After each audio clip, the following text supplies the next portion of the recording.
Welcome to the Heat versus the World podcast. And now, stand up and make some noise for your host, Joe Jacob.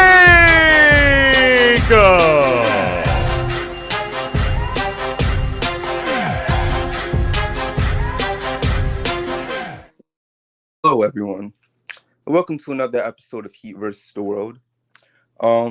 So today we're here for the celebration of life of the Milwaukee Bucks.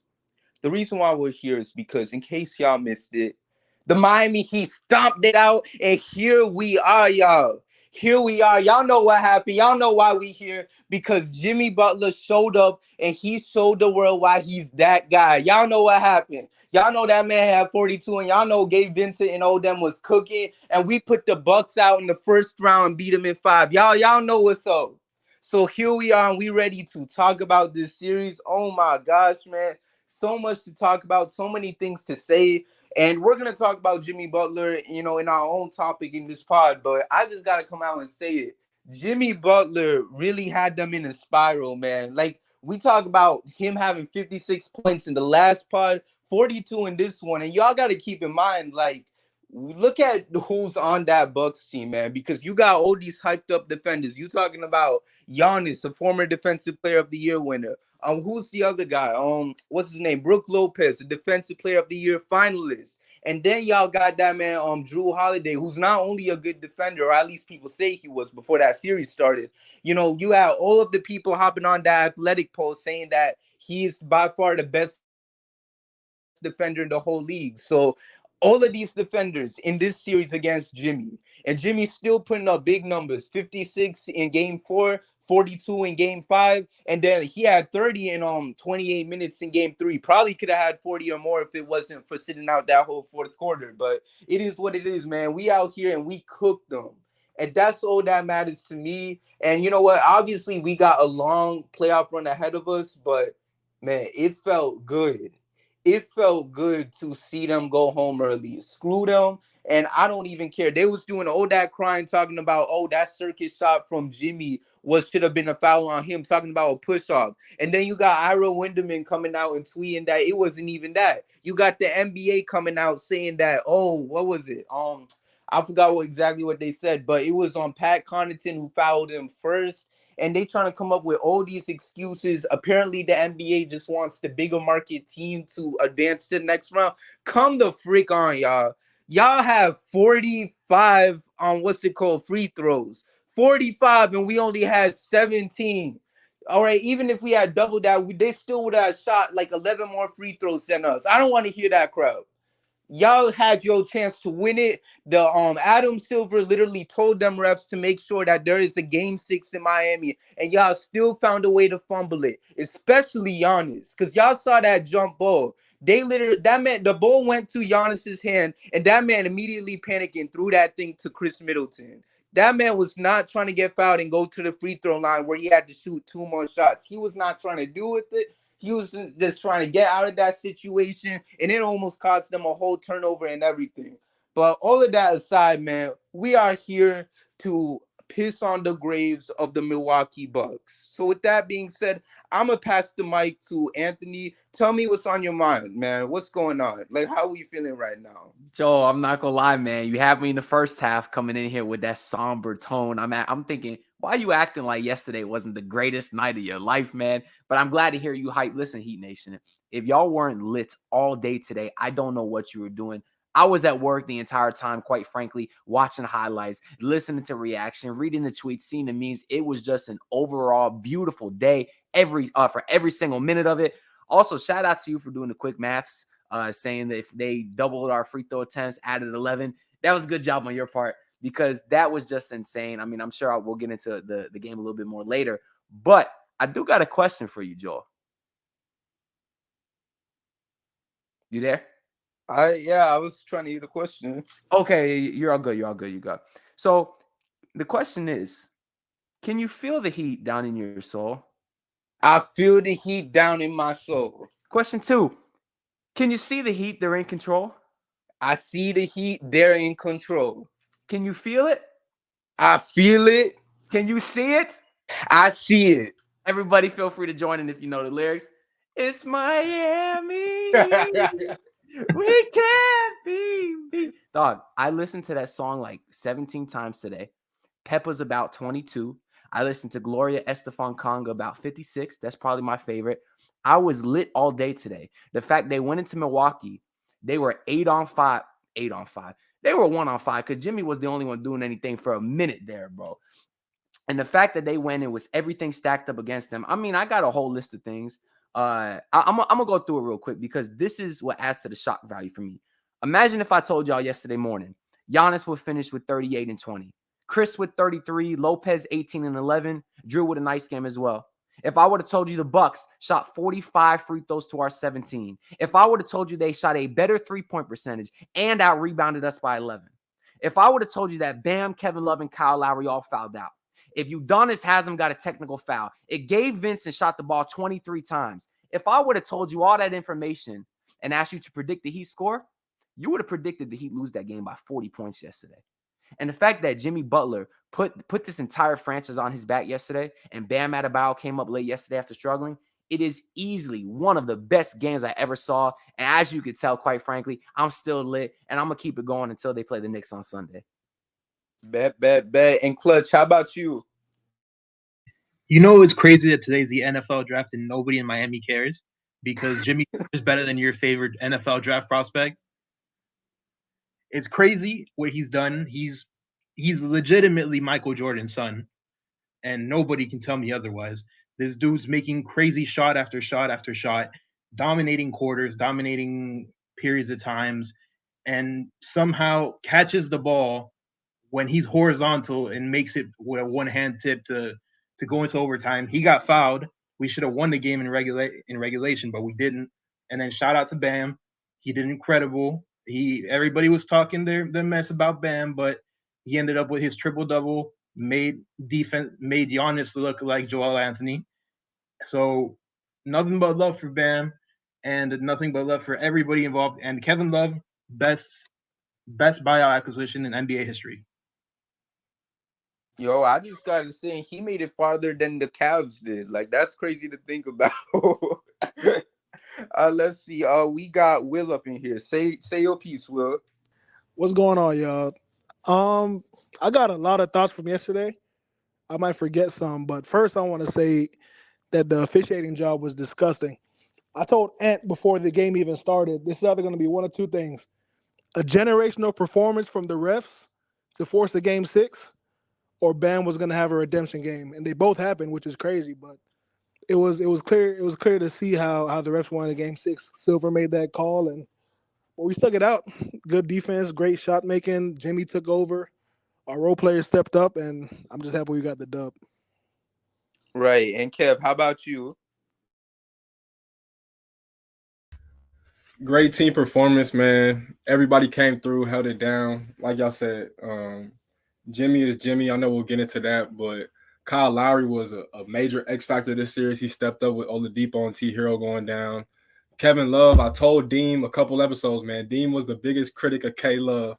K Love he stepped up his game to a completely different level in the playoffs. I got to give him a lot of credit for that because regular season, it was looking kind of iffy. Obviously, he was still trying to get himself acclimated to the team and figure out his spots and things like that. But defensively, he's solid. Rebounding-wise, he made some plays happen.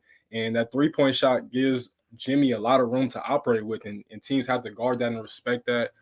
And the list just goes on, man. Even Haywood Highsmith gave good minutes when he was out there.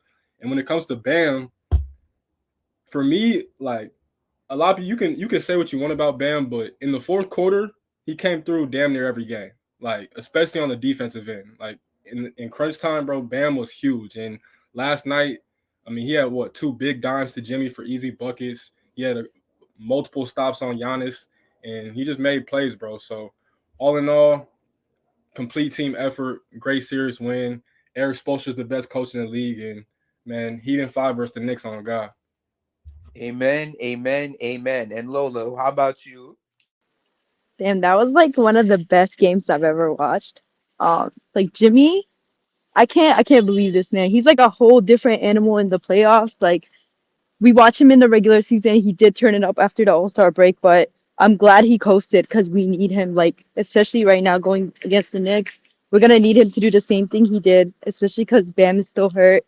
And I want to shout out to Bam too, because he was on one leg, like he was limping the whole game, but he figured it out in the second half, especially the fourth in overtime. Like he figured it out. He was getting those tip ins. He was finding different ways to be effective since his offense, like he was struggling, but he was finding all those like hustle plays to be effective. And also Gabe Vincent, that shot that he made, that three, I don't know what went through his head where he was like, I'm gonna take that shot. Because usually you'll see like the superstars take those big shots at the end, but he decided he wanted to be that guy. And I commend him because you have to have so much confidence knowing you're down five, you need that quick three, and just going at it right away. And that was one of the biggest shot of the game, right before Jimmy tipped it in. And then overtime, like once they got to overtime, they knew what to do. They held them down. The Bucks were panicking. Like I love this game so much because everyone had their hand in it. Kevin Love had his hand in it. Caleb had his hand in it. Max was struggling, but he still got that foul at the 3-point line. He had that block. Like everyone had their hand in this win, and that's what we need right now. Like that's what Spo said. Like we need contributions from everyone, not just Jimmy. And they finally figured it out, and they closed it out. Because if we went back home, we don't know what would have happened. So I'm so glad we got it over with. We get Bam that extra rest that he needs going into the next series, and go Heat. Man, you couldn't have said it any better. And before I get into it, does anyone have something that they want to add, or Can we talk about how Coach Bud is like one of the dumbest coaches I've ever seen in my life? listen, That's let me that's say old this. news, Like when the Bucks won the championship in 2021, obviously it was a dark time, but one of the most positive things to happen from it was when I heard the news that they gave that man an extension. That was one of the only good things about them winning the championship. So I don't know. I'm praying they keep him. I feel like everyone deserves another chance. So let's extend him, extend him and let's see what he's really capable of doing. Keep him on that squad and let's see if he can prove himself next year. So yeah, that's my thing. Let's get hashtag extend Bud trending all over Twitter. But let's see. Does anyone have something else that they want to add as we get into it? bro. Prayers to Depot. Prayers That to Oh, Depot. That's all I would say. Prayers to Depot. that what's the, and what's what's the saying bro, you have, Kevin? The one that you said on the last spot or the pod before that? I said 4 for 4 because it was Mm-hmm. game 4 for Oladipo, who of course wears number 4, and he did. He got hurt, but we still win the game. But I also want to just say shout out to Gabe Vincent too, man, because bro, he just made plays, and I think the best thing about it was he just came out assertive early. Like that's all we need. If we can just get some type of production and aggressiveness from that point guard spot, bro, it takes a lot of pressure off Jimmy, so he can save himself in the fourth quarter and in the second half in general. So salute to Gabe because, like Lola said, that three to put us down one when we were down 4 at the time was major, bro. He was like, I feel like he had no hesitancy whatsoever when he pulled it. He came down with all confidence and just let it go, and he did his thing, man. So shout out to Gabe Vincent. He stepped up when we needed him to. Ooh, one more thing. Bam, that defense that he played on Giannis down the stretch, like that, he needs to be commended for that because the amount of ways he impacts the game, and just like Giannis just could not score on him, and he just because like he was getting a lot, Giannis was getting a lot of fouls, and he just like put his hands up and they went strong with it, and he's undersized, and he still was able to shut him down. So like I know we talk a lot about Bam, and he gets all this criticism, but he had an amazing game last night, and I think everyone should, commend him for that. 100%, like especially with the hamstring and everything. And also he had like 4 fouls late in that game too. And sometimes it's dangerous when you're in that type of situation. And although he did eventually get fouled out, I think that was by the time overtime came. Like the dude was able to keep it together, and even with the injuries and everything, he still found a way to put the clamps on Giannis and help his team when they needed him the most. And he did it in front of his mom too, which was great to see. Shout outs to Mama Adebayo. But let's see who else wants to add in before we move on. See, I gotta jump in on this Gabe Vincent love because if you saw all my tweets last night, I was like, why the hell is he shooting so damn much in that first half? Because I think at one point he had more field goal attempts than Jimmy Butler. So I was like, what's going on? What's going on? But you know what? For somebody to make a shot like he did when we thought it was over, it takes an insane amount of huevos to do something like that. And he's fantastic. He did what he had to do, and he gets a pass from me because of from that missed shot late in overtime because he made the one before that. Right. And also, like, quick thing to mention, I was on that same boat too, because I don't know if y'all saw, but like there was one three where it hit like the side of the backboard. So I was low key getting a little annoyed with it for a second. I'm like, why does he keep shooting it? And when they said on the Heat broadcast that he was leading the team during the game for like the most field goal attempts, I'm like, I was getting annoyed, and I get it. They were trying to do a heat check with him because he was cooking in that first quarter, but like it was starting to get on my nerves. But he came up big at the end, and that's what's really important. I don't know if y'all saw, but they was really going crazy in the locker room when he came back from the game.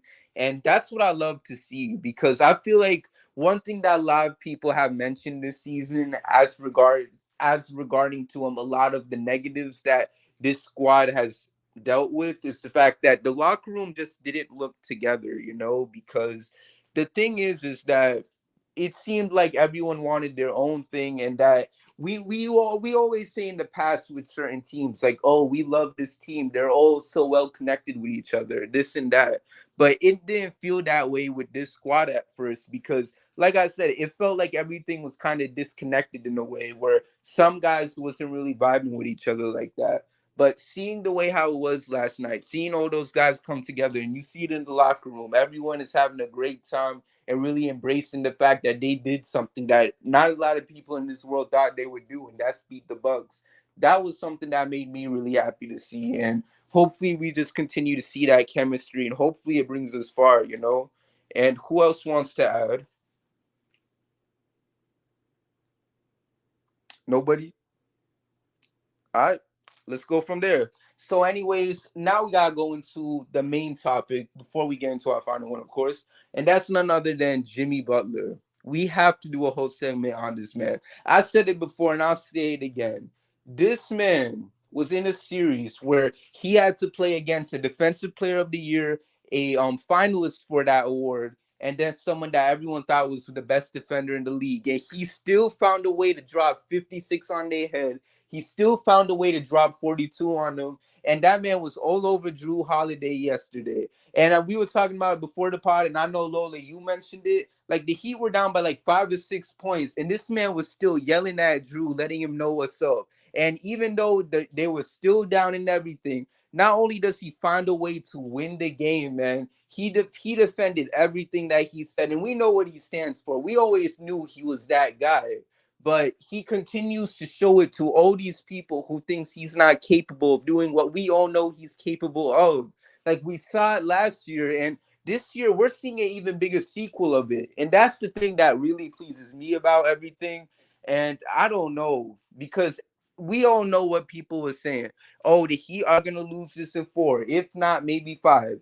And for him to go out there and have the performances that he had, like, it's insane. And I'm just so happy for him, because, I feel like even then, even when he has some of his best games, people still come out with the, oh, he's overrated crap, which is still some of the most ridiculous BS I've ever seen. And they always go on that specifically because he doesn't do what people would expect a superstar to do in the regular season. And people don't understand. Jimmy Butler is not an 82 game player. We've said this multiple times. He's there for the 16 games that matter the most. But yet people still want to run around with this agenda that he's overrated. He's not that guy. He's not capable of leading a team to a championship, when he almost did it in the bubble, and he could have done it maybe in the last year, if he had a little more help by his side. And yet, despite all this, you still have all these nasty agendas coming after him. And we're gonna talk about, and you know what? I'm gonna save this for when we talk about this Knicks series. But I just gotta say, people need to stop acting like Jimmy Butler is not capable of doing what we all know he is capable of doing. Because to see that man go out there on a nightly basis and do what he does, even when he's facing like bad injuries, whether if it was the glue or whatever else he's been going through. It just makes me happy to know that people still looking mad stupid when they're trying to compare Jimmy Jansport Butler to all these other guys, because you hear these top 5 playoff performers lists, people putting up Devin Booker and all these other people, but yet they don't want to mention Jimmy. He's there. They put him at either the bottom of the list or they don't mention him at all. And that's the thing that really pisses me off. And at the end of the day, we know Jimmy Butler doesn't care about this. We know his goal is to win a championship and nothing more. But man, like, to see a guy like him rightfully get his flowers, like, that's the main thing I want for him. And I know that's what we as fans want for him too. I just really hope he can keep it up, because I know it might not seem like the likeliest scenario because the Heat are what they are, but man, if they could win a championship as the 8th seed, I don't care. I'm never complaining about anything else in my life. I promise y'all that. I promise y'all that 100%. As long as I do this pod, we could lose in the first round to a team that's 0-82 in the future. I would not care, man, because I would have Jimmy Butler winning a championship as an 8th seed to dwell on, and I will always look back at that and not care about anything else that happens in the future. So I've been on the mic for a while, and I'm going to pass the mic to Clutch. Say what you got to say about Jimmy. Do we understand what Jimmy actually did yesterday? He had to close out the best record team in the NBA after Kevin Love fouled out, Kyle Lowry fouled out, Bam fouled out. He had to close it out with Gabe Vincent, undrafted, Max Strus, undrafted, Haywood Highsmith, undrafted, Cody Zeller, substitute teacher. So do you understand how crazy it is what Jimmy actually did? Because that was, not only did he have to get us to overtime, but then he had to close it out by himself after Bam went out. It's insane what this man can do, and I'm not scared to put him top 3 Heat player of all time because he's there already. I know you put the championships on Mourning and Bosch, but I'll put Jimmy on at 3 right now, and with the potential to go even higher if he gets us a ring. Right. And that's the thing. Like, for me, he's top 3 for me as well. Like, where y'all want to rank him, that's up to y'all, but he's definitely earned it. I don't care if he got the chip yet or not. Like, the dude is doing some crazy things, and we've seen it in this playoffs and last year and in the bubble. Like, we can't we can't deny it. And at this point, it's just greatness. And we've just simply never seen, what's the word I'm looking for, any other Heat player do what he's been doing. And shout outs to Dwayne Wade and shout outs to LeBron, but Jimmy is on a whole other level. He doesn't have, the type of help that guys like them really had, especially for a run like this. Like, we are literally the 8th seed, and we've literally been bashing this front office for not making any moves. And the complaints still stand, by the way. Don't act like just because we out the first round, maybe the front office was on to something. Nah, they still catching the heat for that. But man, the fact that Jimmy is still doing it without all that help, I mean, that just tells you everything that you need to know about Jimmy. So with that being said, I'm gonna pass the mic to, let's see, we got K up in the pod. So K, what you guys say about Jimmy G buckets? I mean, it's not really a great answer to this question, and I say that because, like, you could give one of several answers as far as where he ranks in the echelon of Miami Heat history, and like, you can't be wrong. For me personally, I'm gonna put him 2 because of everything he's accomplished, but you could go Zoe in that spot. I wouldn't go Braun in that spot, but if you tried to give me Braun as a case, I couldn't refute that simply because of what he did in Miami, but I don't necessarily identify him with the Heat. You know what I mean? Like, I think Cavs more when I think, Braun, even though, his era in Miami was like one of the most impeccable runs in NBA history, arguably the most dominant player across any stretch of time. But for me, and I guess it might be a little personal attachment because, we've all watched this particular, era, the Jimmy Butler era, so close. And it's just like we've watched him drag us to like heights that he shouldn't have been able to do, whether that be, the bubble finals or the conference finals last year, or, to this particular situation, even though I had more faith than most to see him go out there and get it done 4-1. They, You know what I mean? Like this, like that's different. So to see that happen, bro, for me, he's 2. But if you say Zoe or LeBron at 2 and then proceed to give me Zoe and Jimmy in some order after that, then I'm not mad at that. Because Wade, number 1, I mean, that goes without a doubt. D Wade, Flash is the greatest Miami Heat player on the face of the planet, in the dirt, however you want to look at it. Right. And then let's see, Clutch, how about you? I just gave you a whole spiel for like 5 minutes. Oh shoot, my bad, y'all. There's so much going on at once. There's like 7 people on this thing, and I'm trying to read the chat and everything else. My bad. Let's see who else hasn't been able to talk about Jimmy. Let's see. I'm gonna go with Kevo, aka the guy that started the whole Jimmy Jansport Butler movement. The floor is yours. I mean, y'all hit on it for the most part already, bro. Like, every time we feel like we've seen his best playoff performance, he surpasses that. You know, we've seen it in the bubble in the finals, like Kay said. Then last year in the Eastern Conference Finals.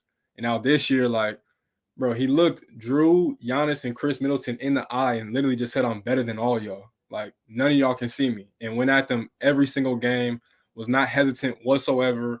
And to me, it's not even so much about the scoring, bro. It's just that he does everything. Like, he's one of the most complete stars in the league, bro, when it comes to rebounding, defensively. Like, you seen when Giannis and Brook Lopez towards the end of games, they were trying to go to that pick and roll.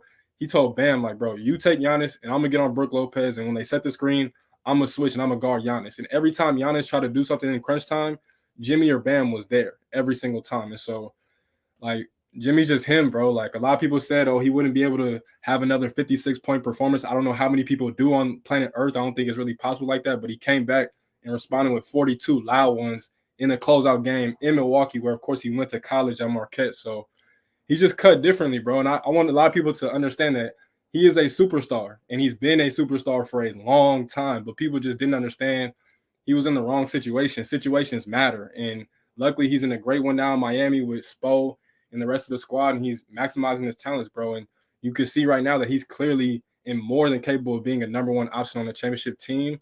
And he's semi buckets, man. Like, every time you need something from him, he delivers every single time. Just like the end of regulation play, he told Spo, like, I guess it was going to somebody else. He said, nah, I need it. Like, give me the rock. Made a play. And then overtime, you see what he did. I knew the moment he hit that reverse pivot off the Bam screen and hit Drew with that midi in overtime, I said, yo, yeah, the game's a wrap. He's playing way too confidently right now. Once he hit that, I was like, yeah, let's get out of here, man. So shout out to Jimmy. He's been him. 22, put it in the Raptors right now, bro. I'm not waiting no more days. Like, let's get this over with now. Pat Riley, let's speed up that process. Right, and I just gotta say, like, you mentioned Jimmy being put in the situation with Miami. Like, it took the stupidity of 3 other fan bases are stupid for those specific teams. But, you know, the stupidity of these front offices of these other squads to lead Jimmy to Miami. You have the fact that Chicago chose Fred Hoiberg over Jimmy, and then they sent him to Minnesota, where they eventually chose Jimmy over Karl Anthony. My bad, y'all. Karl Anthony Towns over Jimmy. And then he winds up in Philadelphia, and they choose, as he said, Tobias Harris over me.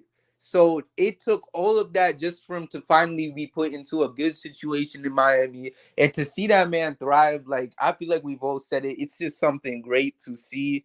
And yeah, like, let's see. Who else we trying to get on the mic? Will, how about you? It's some of what everybody said already. To be honest, there's not much you can say that hasn't been said already about Jimmy.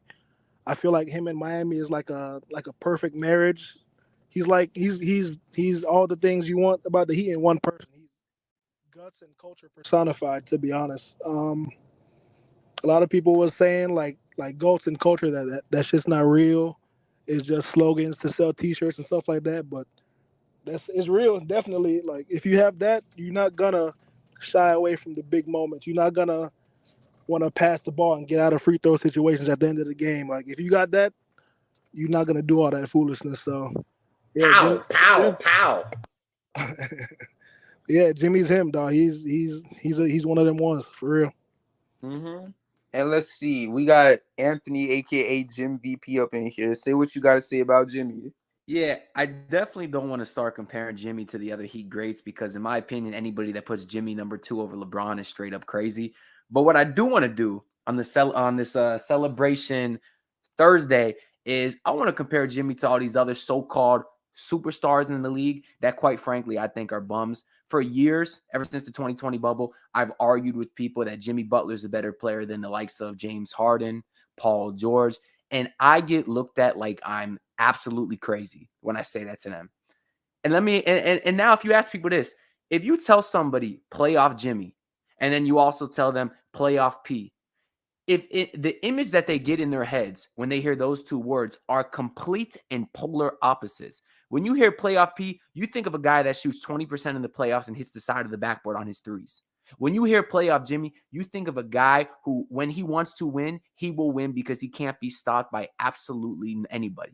That to me is the definition of a superstar. I've said it a long time. I don't care what he does in the regular season. When the games matter most, there's not 5 players better than him. He's easily a top 5, certainly a top 10 player in the NBA. And anybody that thinks different is just not watching these games. That's really the only explanation for it. And for last night specifically, the trash talking is what made that game legendary.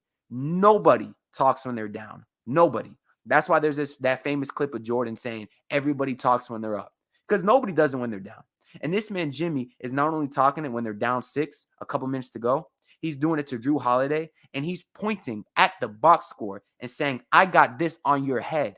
The confidence that he has to have to do that is something I've never seen before. I mean, that's Michael Jordan and Larry Bird level trash talk, and I don't think there's anybody up there with him up there. And not only that, but he looks so cool and calm out there, like a guy like I've never seen before. Yeah, you got the trash talk, but then after he also hit that tough fade that Kev was talking about, he went back on court like staring down Drew, but also kind of smiling, smirking a little bit, sent the game to overtime on a wild circuit shot, starts pointing his ear to the crowd saying, oh, I can't hear you. He's laughing. He's having a good time out there. He's acting like he's at the park playing pickup with his boys in some irrelevant game just out there for fun. But meanwhile, he's putting 42 on your head. It's insane. Because even when we would see LeBron go off back in the day, he had that stone cold killer look, which I loved, but he was obviously very visibly locked in. Jimmy Butler looks like he's just having a great time. And then you look up on the box score and he's willing an entire franchise to an all-time upset. His demeanor is unreal. And it's stuff like last night that makes me truly grateful that he's a part of my favorite team. Right. And just to add on about the whole playoff P, playoff Jimmy thing, Jimmy is too humble, man, because y'all know, I mean, y'all saw the whole thing where they're like, oh, you know, is playoff Jimmy real? Like, are you finally ready to admit that? And he's like, nah. Like, playoff P was the whole thing that this man, Paul George, put on himself, and it backfired terribly. Like, that alone needs to tell you what we should know about both of those two guys specifically. And yet you still got morons who will hop on Twitter and say that Paul George is the better player. But that's for a whole other day. Aside from that, Lola, the mic is yours. I agree with Ant. Like, I would put Jimmy at third after Wade and Braun. Like, that's where I would put him because Braun won us championships. Like, you can't forget that. Like, he was the reason why we won those championships. And of course, Wade, like, he carried that team back then, won a championship on his own, and then helped LeBron with the championship. So if Jimmy can win a couple championships, maybe, but Braun got us a couple. Like, you can't knock him for that. That's one. But let's get more into Jimmy. That 56-point game, like he had the most points in playoff history for the Heat. Like, you have to take that into account when you think about, you know, after he retires and we think about his contributions to the Heat. Like, nobody has scored that much for us. And on top of that, he led the first play-in team to win a playoff series against the number 1 seed at that, having one of the best players in the entire NBA. So, and we all know he carried us. Like, it wasn't some shit where he just, you know, contributed. Like, he carried this team on his back and won us this series. So I've never seen a player play like that. I've never seen a player carry a team like that, a playing team. Like, we're not one, like, our role players consist of undrafted guys and bunch of vets and Bam on one leg. Like, we don't even have Tyler. Depot went down. That's why I don't want to hear nothing about injuries, because we got a couple of our own. And Jimmy was like, forget that. I'm still going to put this team on my back and get them through this series. And if we think like a couple years back when we got swept, Jimmy, this was not the same Jimmy. Jimmy was not attacking Drew and Brooke and all the. Well, Drew wasn't on the team, but Brooke and Giannis the way he has this year. Like, he went into this series a complete different man, a man on a mission. And he was like, you know what? I'm not letting them punk me again. We're not doing this whole Brian Forbes situation. We're not getting into this again. Like, I'm putting this team on my back. I'm going to show you what I'm made of. And like Ant said, like, he had so much fun. Like, you could see that. Yes, he was focused, but at the same time, he was just having fun. Because Drew was just getting cooked the whole game. And I love Jimmy because he was getting in his head, and I feel like that helped a lot because it just took so much confidence away from Drew. And I think that also affected him on the offensive end because he was just getting cooked and embarrassed over and over again. And I also love Jimmy because he gets other guys involved. He puts confidence in them as well. Like, I heard that before the game, like Jimmy and Bam was putting a lot of confidence in Gabe to have the performance that he had. And that's the kind of guy Jimmy is. Like, he puts his team first. But when it needs to be done, when things needs to get done, he's going to put the team on his back. And that's what a leader is. And I remember, like, this is one thing I need to address because a lot of people were saying, trade Jimmy, Bam is our franchise player, blah, blah, blah. Forget. Lola, you disappeared from the mic? Oh, she died. She had to step away. Forget all of that talk. See? Lola. She's too choked up about Jimmy right now. Oh my gosh. She was fighting. Did I cut out? Yeah, I thought we was just thinking you was fighting back the tears talking about Jimmy. Did I cut out? Yeah. So right. Basically you can edit this part out, but basically what I was saying was that anyone that ever said trade Jimmy, apologize. Like, get on Twitter and apologize right now because that was the worst take of your entire life. And you need to stand on that. Once you said that, you need to stand on it. Because all this talk about Jimmy and Bam don't get along, so we got to lean in on Bam. Forget all of that. This has been Jimmy's team from day one. Pat Riley said that from day one, and it's going to be Jimmy's team until he decides that it's not. And it is what it is. And Bam got to just come along on the ride. Lola cooking. All right. And I know, Clutch, you got something you want to add. Go right ahead. Do you know how crazy it is that 1 year ago we were debating with like some stupid ass Hawks fans about who the best player in the series was last year? And now we're talking about, undoubtedly, there's no debate, Jimmy Butler was the best player in the series that had a 2-time MVP in his prime. That's something insane to think about, how we've gone from last year to this year and how he has that that switch on him to turn into a killer anytime he wants. Like, do you know, like we talked about how Jimmy down by 6 is talking trash, but Jimmy was talking trash to the crowd when it was tied in overtime. We hadn't won the game and he was already talking to the crowd like, yo, it's over, don't waste your time, go home. Like, that takes an insane amount of confidence, and like Ant said, that you have not seen since Michael Jordan. And that's why I say that he is that man's son. I don't care what anybody says. He had a wild night in Vegas, and Jimmy Butler came out of that. So that's just crazy when you think about what Jimmy is and what Jimmy's done. And one more thing before, real quick. Hey, Udonis Haslem, props to him. He had one more point for the Bucks than Bobby Portis did. Mm-hmm. Yo, exactly. I don't care what any of y'all say. He would have knocked out Bobby Portis easily if it wasn't for the refs being there. And yeah, if y'all don't agree, I don't care. But that's what I 100% believe. We know UD can take a punch, but can Bobby take a punch? Because we know Bobby can give a punch. Mm-hmm. But see, we also know UD can give a punch. But it's not about being able to deliver. It's can you take one?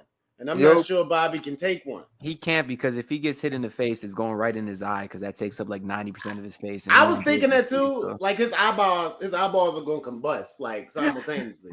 They go pop, okay? I'm so happy we don't got to see crazy eyes anymore. Like, Oh my Go gosh. home. Like I I'd don't rather need you see on him my over TV Brooke screen. Lopez, though. The meat That's a riding fact. they do for him is insane, man. And you know what? Before we get into all the dissing of the Bucks players, I know Will, you had something you wanted to quickly add about Jimmy. Yeah, just real quick, to the point that Lola had made a couple minutes ago. If we would have done this pod last night, this probably would have been way more. Would have cussed a lot more. But the same people that was saying that they want to trade Jimmy and all this foolishness is the same people that was mad when we beat Chicago because they wanted us to tank for that number 14 pick. So that's all I want to throw in there. They all gotta see me. They all gotta see me after the series. Like, don't play Right. with Jimmy for real. The damn Mm-hmm. shame. And like, cause I know, especially with Lola, I know Lola never wanted the Heat to get the lottery pick. She definitely wanted the Heat to go out there and go for the playoffs, right, Lola? Shut up, Joel. I can admit at the time it made sense. I didn't know this 3-point shooting was gonna come out of nowhere. I didn't know this was gonna be a whole different team in the playoffs. Lola wanted to tank. Yeah, I wanted that Affirmative. pick because Oh, man. I believe in Jimmy, but I don't believe in the rest of the squad because they've shown That's a who they damn were shame. all season. It's a That's whole a damn different team shame. right now. It's a whole different team. Lolo on the Nah, it wrong sounds like network, Tragic. he was man. walking back her comments. It Oh, wasn't just me, it was me and Deem. Yo, honestly commend K because Man, he's just been throwing right Dean all under the along. bus for no reason right Joe now. turned that bus around quick, didn't he? Joe was like,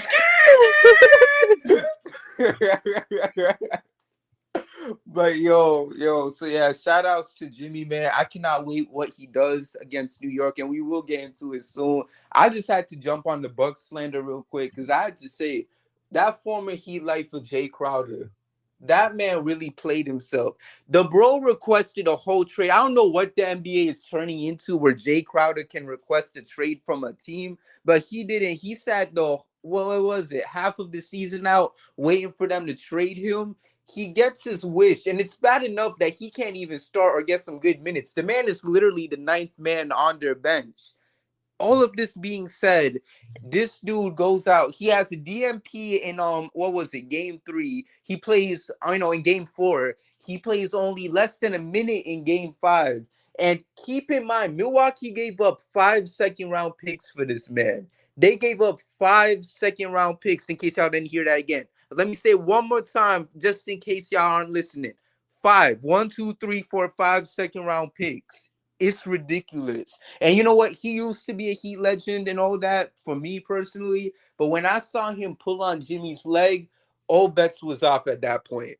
Nah, because to try a little pussy thing like that was beyond ridiculous. And I wasn't with it. Because what the hell did Jimmy do to deserve it? Y'all trying to take that man out of the playoffs, and it still didn't work because he went and dropped 56 and 42 on them later on. So it all backfired in the end. And not only that, but he fumbled himself out of a contract. I mean, at least he could have got some good minutes if he played on another team at least. But he went on a team like Milwaukee. It all backfired. And we know he ain't getting nothing. Because when it's time for him to ask for a bag in free agency, all people got to do is look at what he did in that first round series with Milwaukee.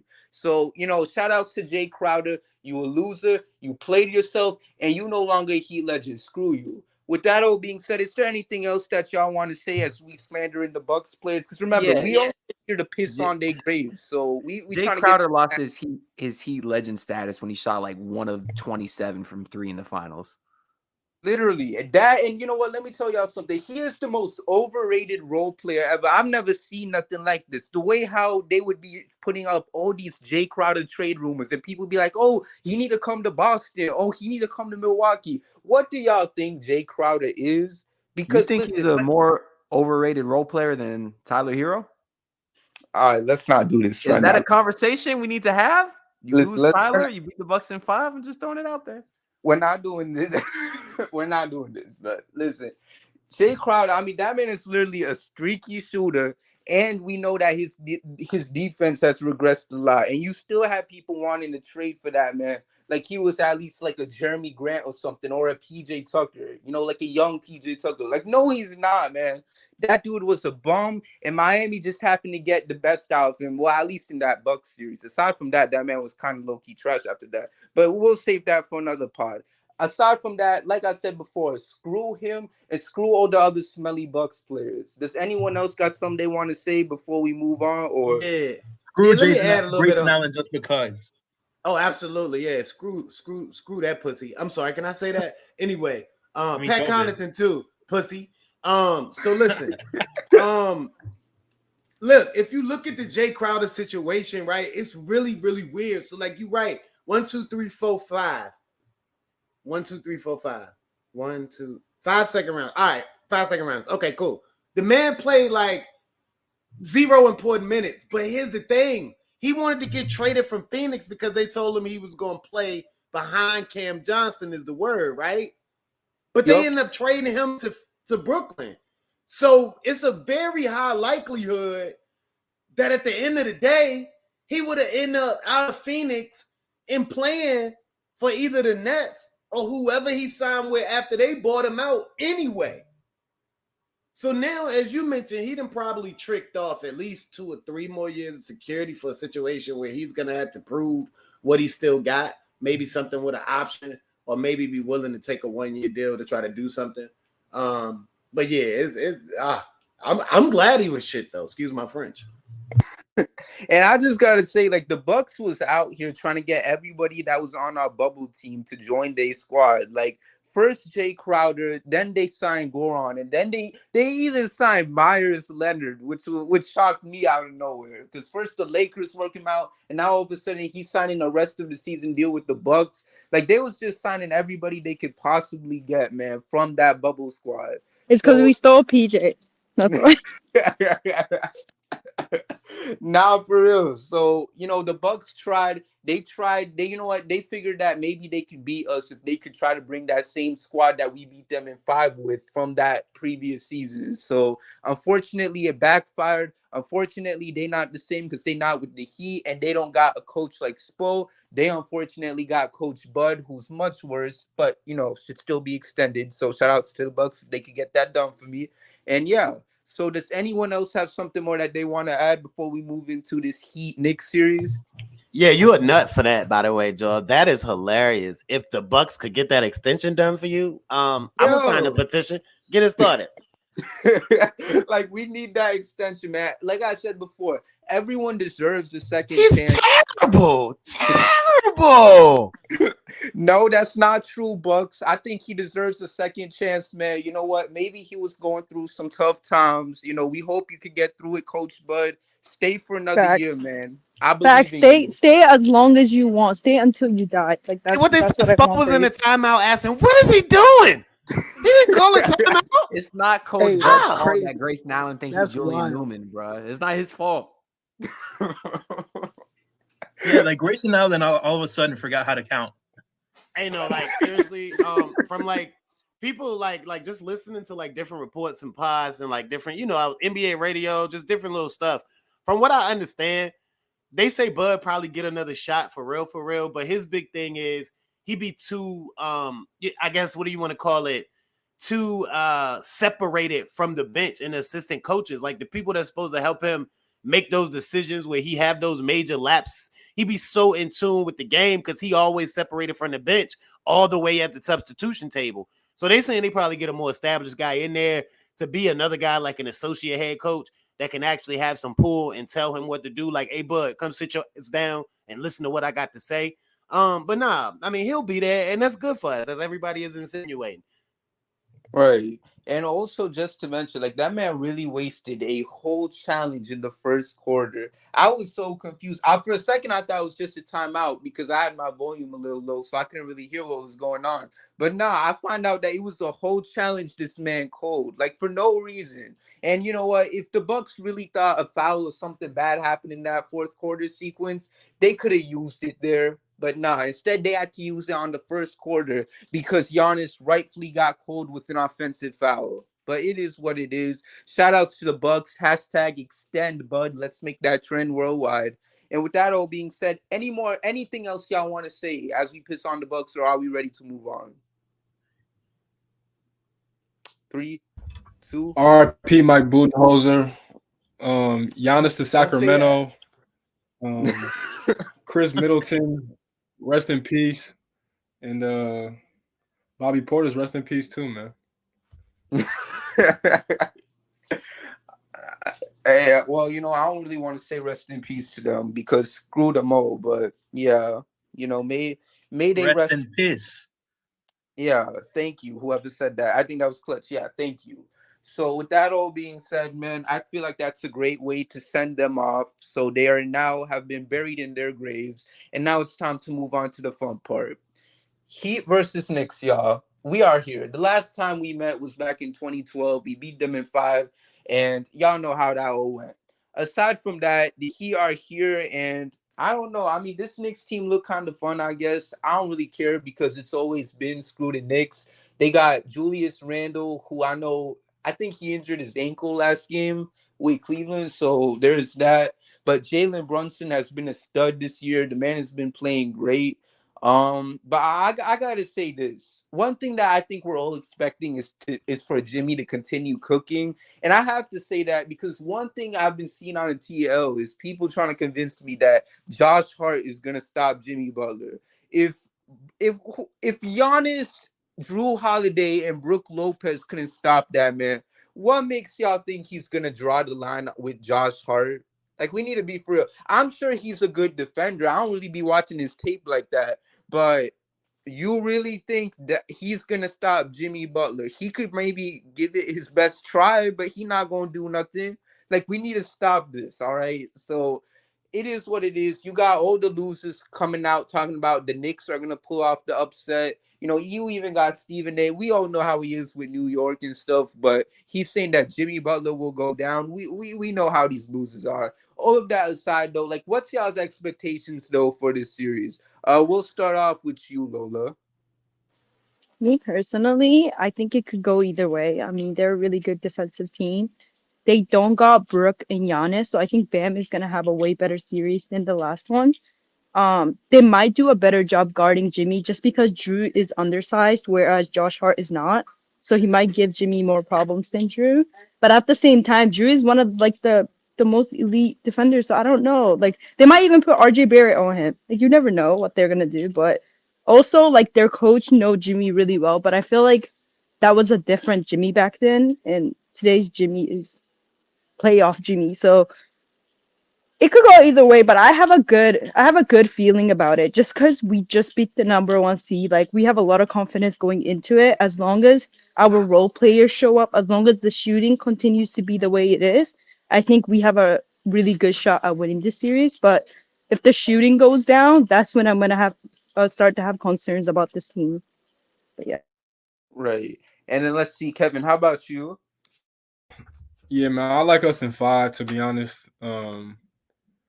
I feel like the Knicks defense is very real. I'll give them their credit for that, but right now they're kind of like us, even though we're hurt, but they only have one real offensive weapon in Jalen Brunson. But outside of that, like you didn't get consistent play from RJ Barrett. He played better towards the back end of that series versus Cleveland, but he wasn't good at the beginning of it.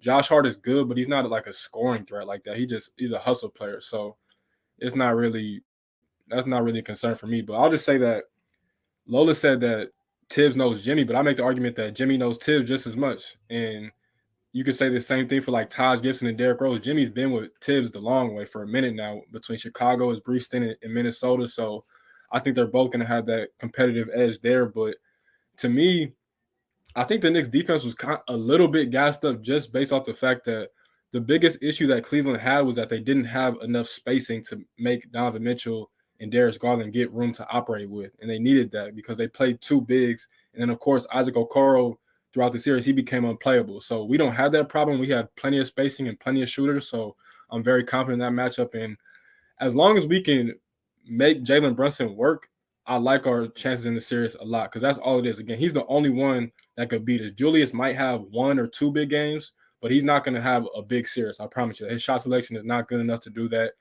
He can't beat us by himself. And again, you should be able to contain everybody else. I think another key thing too that was kind of under the radar too was that Mitchell Robinson played really well for them in that first round. He dominated Evan Mobley and Jared Allen, and Bam just got to step up. And again, he doesn't have to be great through all four quarters, but if he can just be great in crunch time and clutch time, then I'm not worried about it whatsoever. So I like our chances a lot. We should win this series. I'm not going to say handily. I think it's going to be tough because both of our teams enjoy playing defense, but I like that he's chances a lot in this matchup. Right. And I know, Kay, you got something you want to share with us?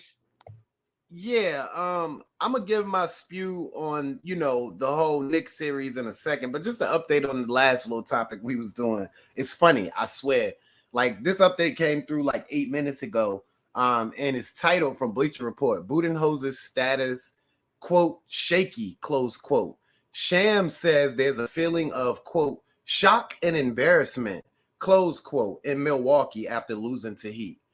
And I digress. Y'all can continue. I'll get my spew on this after that. Y'all just sit on that. I know they'll get through it. I know they will. So shout out. You funny, bro. You are so funny, bro. They'll get through it. I know it, man. So with that all being said, let's see. Who else? I'm sorry, I just got distracted by Wait, can I say something about Brunson real quick before you go to someone else? Like my only concern with Brunson is like Gabe is kind of undersized.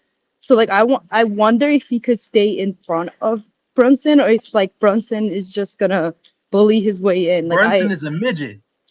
He is a midget, but he's a bit thicker than Gabe. Like they both I get light-skinned men. Nah. Nah, I feel like Gabe is a bit skinny on the skinny end, whereas Brunson. But if you want to match thick with thick, then you're just putting Kyle Lowry and we're good. Kyle Lowry is not going to be able to stay in front of Brunson though. But he's thick. He's not fast enough. He's like old, and he's just gonna. He's thick. He's thick with how many seasons thick? Maybe 3. But yeah, I think Brunson is key regardless. Like if we can shut down Brunson, I think we will have a really good time because Julius Randle is hurt. I don't think he's gonna be that good.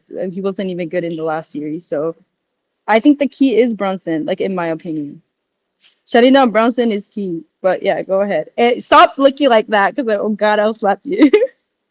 Yeah, and just to like add on, like especially with Julius's injury. I mean, we don't know exactly how he's gonna feel. Obviously, he'll have some time to rest, but if we could just try to aim for him specifically, and play him to the point where that ankle or whatever looks into like real teriyaki or whatever. Like by all means, man. I'm with it.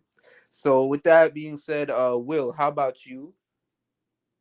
Yeah, I'm not really gonna go into too much like matchups and stuff like that, but I just wanted to say we know that superstars relish playing in Madison Square Garden. So I feel like as historic as this last series was for Jimmy, I think he's gonna be special next series playing at MSG.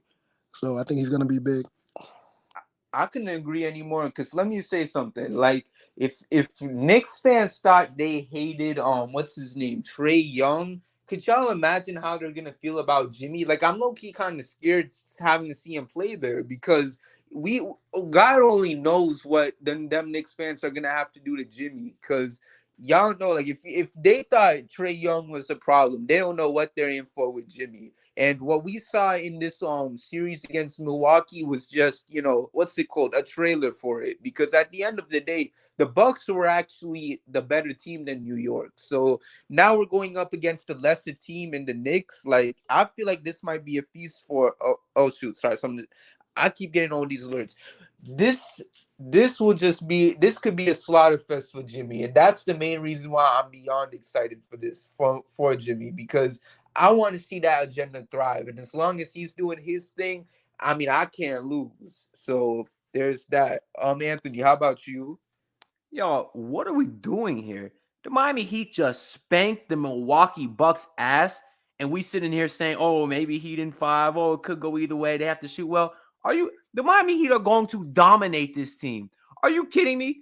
This man, Jimmy Butler, went into Milwaukee and hustled the crowd down 6 in the fourth quarter. What's he going to do when they in the Madison Square Garden and all the fans are chanting F Jimmy Butler? When Jimmy Butler put 60 points on their head, all the fans are going to go from screaming F Jimmy Butler to sounding like this because they are going to be terrified of what that man is doing to them. Are you kidding me? Who's going to guard Jalen Brunson, Dave Vincent, Caleb Martin? The list goes on and on. Are you kidding me?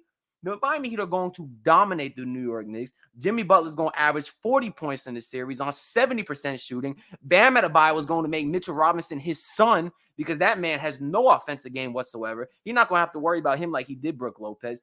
Like, what are we doing here? Like, this is an easy 4 games, and there's no doubt in my mind. It's the Knicks. Like, come on, get a grip. I agree. If the shooting is on point, I agree that we could put them out early. But we've seen all season how they've shot. They need to show me more like of consistent shooting than the 5 games that we've seen so far. But I agree that if they do shoot well and give Jimmy that space, and Bam having a better series, considering he's gonna go against, bigs that aren't Giannis and Brook, I could see it going down that way. But the shooting needs to be on point though. Like that is so important. You just said if the Heat make shots, they will win. No, that's a cop-out answer, Lola. I want you to get on here, and I want you to tell me how you feel, Lola. Tell me that the Miami Heat are going to dominate the New York Knicks. They will if they shoot well. Like I said, like the 3-point shooting, like it needs to continue. It needs to be consistent. I need to see it from Duncan. I need to see it from Max. I need to see it from Gabe. I even need to see it from Caleb. Give Jimmy that space to put in work. That's like saying if the Heat score more points, they're going to win. No, that's not, because there's 3-point shooting. And think about it, and we shot threes in ways we've never shot all season. Like, put that into perspective here. Can they keep this up? That's a legit question. That's a legitimate question. They haven't done it all regular season, so I need to see it continuously. I need to see it this series as well. I need to see it the next series. We all know this team is at its best when they're shooting the 3 well, because it gives Jimmy and Bam space to work. It is what it is. Spacing. Duncan Drillers, we up. And let's see. I know. Wait, Will. Before I know when Lola was talking, you was trying to say something. You still got something you want to say, or? I'm not gonna lie, I forgot. So you could go ahead. Got you. So I see. Kay, you were saying, "Let me in, let me in." Is there anything you want to say before I pass the mic to Kay, Clutch? hype me up, dog. If Lola ain't got me, I know you got me, dog. What you got? Oh yeah. I mean, first of all, I had my whole thing ready, but then Lola said something that I do want to address. So yeah, you're right. But after hitting the floor post All-Star break, that trending back upward, and I noted it. I have been noting it since then. Like at some point, we have to stop thinking that, oh, they're just having a hot shooting, and no, they're getting their touch back, because this isn't like this series thing. Their shooting has started to, like, if you think about like an old weed eater or old dirt bike, as you start to feed gas to that radiator, it started to crank up an hourage, and they've been owling up the shooting since they hit rock bottom. Like for those 8 games to 10 games, 15 maybe out of All-Star break where the shooting was like historically low, since then they've come back shooting the ball. So I would say that the shooting is going to continue. Will it be as high a level as it was in the Bucks series at times? Maybe not, but they don't even need that much, because it's Heat in 5 if Julius Randle don't play, as in 6 max. And not only because the shooting thing seems to be back, not because you have one guy knocking down a ton of shots, but because you have shooting coming from a lot of guys. If 1 or 2 guys can give you spacing on any given night, then that's enough for Jimmy to do work and Bam to operate the way he needs to operate. But also Jimmy's hitting the 3, which is so key. And if he's taking a hit in the 3, then not only does that give everybody confidence, but that gives everybody the space. And sometimes it's just about having it click for you as a team. But then once you give them space in tight situations, hell, good shooters just gonna knock some down. Now, when you think about the series, as I went back to, I'm saying Heat in 5 if Julius Randle don't play, in 6 if he does find a way to play at least 2 or 3 of the games, which we don't know. I'm leaning that factor on this. Yes, Julius Randle can get buckets, but he doesn't get buckets that impacts winning. And we can have a conversation about a guard in Cleveland, but this ain't the show for that. Like I need a dude to get buckets to impact winning, and that's what Jalen Brunson is key. But here's the thing that absolutely bothers Jalen Brunson the most is size. But typically a guy big enough isn't shifty or quick enough to stay in front of him. But that's when you have the Miami Heat step into the fold, where they can not only offer you one of the best defenders in the league when he decide to be that, and Bam Adebayo, but then when he need a blow, we can throw Jimmy Butler at you, who ain't too damn bad himself. So I expect to see a lot of Bam Adebayo on Brunson, which is everything everybody try to hype up when he shit on offense. Excuse my French again. So I need to see that in this series on Brunson, because that's what's been proven to bother Brunson, and I think we will. But at the same time, people want to mention that Brunson can also kill you by making plays, which he can. But what I saw from a guy like Kevin Love, shout out to you, K-Love, knock that hoe down. What I saw from a guy named Kevin Love was the ability to lean on Brook Lopez in a manner as a secondary big defender, where it gave me enough confidence. Where I'm saying, like, yo, Mitch a little light in the ass. Yeah, he's an elite rebounder, but he ain't like that. He ain't better than Brook right now. So if K-Love can give me that kind of secondary defensive effort on Brook Lopez, I am fully confident that he can do the same thing or even to a higher level to Mitch. Because then on the other end, they're going to have to guard both of them. So, it's a situation where I like the Miami Heat overwhelmingly. Like I said, in 5 if Julius Randle don't play, in 6 if he do, and that's at max. I still like us in 5. We going into the Garden. We about to get it flapping. What up? Amen, amen, amen. And let's see, does anyone else got some? Who will have an? Oh yeah, that's right, Clutch. The mic is yours. You know what? I love all of you guys, but this Heat in 5, I need to see more stuff, that's the coward's way. And I'll tell you why it's the coward's way. Because we just beat the best team in the NBA. We just beat the MVP. We just beat the 2-time MVP. We just beat a guy in his prime, one of the best players in the world. So it's Heat in 4 against the Knicks. And I'm not going to have anything to anybody tell me otherwise. It's going to be Heat in 4, and experience is going to be just way too much against the Knicks. The Knicks are a bunch of young guys who have never been there before. The Knicks have not been there in 20 plus years. So if we're talking, it's going to be experience. We got championship DNA. We got Kyle Lowry. We got Kevin Love, who stepped up big in the closing game against the Bucks. They're going to step up big in this series. And you got Jimmy Butler, the best player in the series.